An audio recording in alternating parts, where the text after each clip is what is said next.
अस्सलाम वालेकुम व्यूअर्स, मैं हूं जाहिद तनोरी एडवोकेट। आप देख रहे हैं लॉ एंड द लायर। आज की वीडियो का मौजू भी महर ही है। महर के हवाले से बात होगी आज की इस वीडियो में। आज की वीडियो बेस कर रही है एक सवाल पे जो पूछा गया एक व्यूअर की तरफ से कि जी मेरा निकाह हुआ और बवक्त निकाह मुझे महर लिख के दे दिया गया निकाहनामे में, लेकिन शादी के थोड़े अरसे बाद शोहर ने मुझसे महर माफ़ करवाने की बाबत एक तहरीर लिखवाई और फिर उस तहरीर के थोड़े टाइम बाद शोहर ने मुझे तलाक दे दी। अब क्या मैं अपना महर जो निकाहनामे में लिखा हुआ था वो ले सकती हूँ अपने शोहर से या नहीं?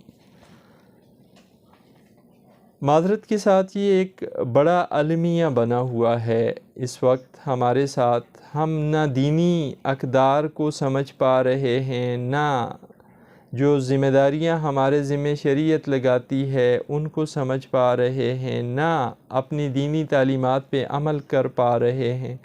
तो फिर होता क्या है उसका नतीजा ये निकलता है कि हम हर तरफ हर मामले में पस्ती का शिकार होते जा रहे होते हैं।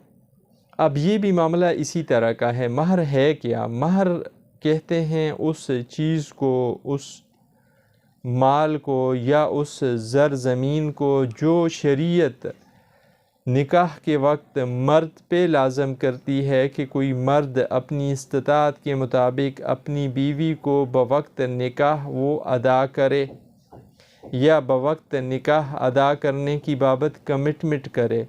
पाकिस्तान में मुस्लिम फैमिली लॉ ऑर्डिनेंस मौजूद है और इस ऑर्डिनेंस की रोशनी में निकाहनामा लाजमी करार दिया गया है कि निकाह जब होता है एक औरत और मर्द का पाकिस्तान में, तो फिर इस सूरत में उनका तहरीरी निकाहनामा भी निकाह के वक्त मुरतब किया जाना चाहिए। और उस निकाहनामे का एक कॉलम है, कॉलम नंबर 13-14 डील करते हैं महर के साथ कि अगर बवक्त निकाह महर का तयन कर दिया गया है और उस महर का कुछ हिस्सा दे दिया गया है या सारे का सारा दे दिया गया है या सारे का सारा रहता है, या महर किस हैसियत में देना है, किस कैफियत में देना है, ये सारी मालूमात उस वक्त निकाहनामे में लिख दी जाती हैं और फिर वो निकाहनामा रजिस्टर्ड करवाया जाता है। जब वो निकाहनामा रजिस्टर्ड हो जाता है तो इसे पब्लिक डॉक्यूमेंट होने का एजाज़ हासिल हो जाता है या इसे पब्लिक डॉक्यूमेंट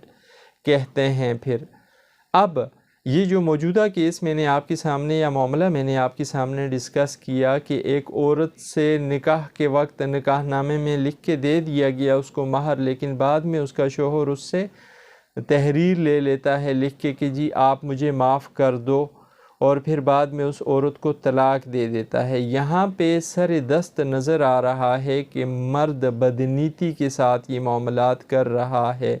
मर्द ने पहले निकाहनामे में लिखा और फिर उस औरत से माफ़ी मांगी या माफ़ करवाया, तहरीर ली और फिर बाद में उस औरत को तलाक दे दी। अब यहाँ पे इस औरत का तो कोई कसूर नहीं है।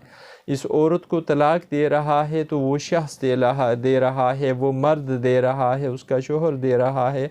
तो ये औरत अगर इसको तलाक दे दी गई है, उस तलाक दिए जाने के बाद ये अदालत में जाके दावा दायर करके अपना महर ले सकती है।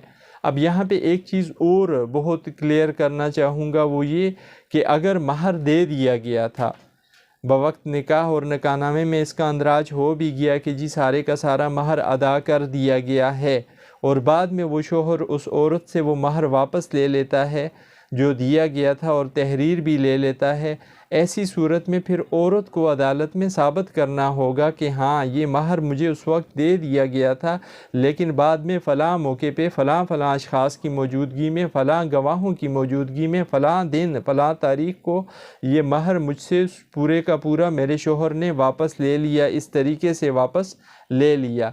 यानी अगर निकाहनामे में लिख दिया गया है कि अदाशुद, तो फिर उसके बाद वो शोहर उस औरत से वो जेवर है, वो मकान है या वो माल है, जो भी चीज़ है, वो अगर ले लेता है वापस, तो फिर औरत जब अदालत में आती है तो फिर उस औरत पे कानून ये शर्त रखता है या उस औरत पे ये सवाल रखता है, उस औरत को ये इशू की सूरत साबित करना होता है कि उससे लिया कैसे गया, किसकी मौजूदगी में लिया गया, और अगर वो औरत ये साबित कर लेती है, गवाह पेश कर देती है, तो फिर अदालत उसके हक़ में ये दावा डिग्री कर सकती है। लेकिन अगर निकाहनामे में उस वक्त लिखा गया था कि जी देना है, अभी दिया नहीं गया, इंदल तलब है वो महर, लेकिन बाद में शोहर उस इंदल तलब की बाबत भी एक तहरीर बनवा लेता है और उससे माफ़ी मांग लेता है या माफ़ करवा लेता है और फिर बाद में तलाक दे देता है अपनी बीवी को, तो ऐसी सूरत में अब महर सिरे से अदा हुआ ही नहीं है। मर्द की ये ज़िम्मेदारी बनती थी निकाह करते वक्त, निकाहनामे के अदराज के वक्त, कि वो महर अदा करता, उसने दिया ही नहीं था। और बाद में अगर कोई इस तरह की तहरीर करवा लेता है और फिर वो तलाक भी दे देता है, तो ऐसी सूरत में औरत उस हक महर से महरूम नहीं रह सकती। अगरचे उससे लिखवा भी लिया गया हो तब भी ये माफ़ी नहीं है। ये औरत अदालत में दावा दायर करके अपने उस साबका शोहर से, उस शख्स से जिसके साथ उसका निकाह हुआ था, ये महर ले सकती है। ये थी आज की वीडियो, और इस वीडियो में इस सवाल को मैंने डिस्कस किया। उम्मीद है ये वीडियो आपकी मालूमात में इजाफे का बाइस बनेगी। आखिर में गुजारिश, अगर आप चैनल पर नए हैं, आपने चैनल सब्सक्राइब नहीं किया हुआ, तो चैनल सब्सक्राइब करें, वीडियो लाइक करें, बेल आइकन प्रेस करें, ताकि अवेयरनेस के हवाले से हर नई आने वाली वीडियो का नोटिफिकेशन आप तक पहुँच सके। और अगर आप कोई सवाल पूछना चाहते हैं तो कमेंट बॉक्स में अपना सवाल लिखें। कोशिश करें सवाल वाज़ेह अल्फाज में हो ताकि मुझे समझ आ सके और आपकी बारी आने पर आपकी सवाल का जवाब दिया जा सके। इजाज़त दीजिए, फिर हाज़िर होंगे किसी नए मौजू के साथ। अल्लाह हाफ़िज़।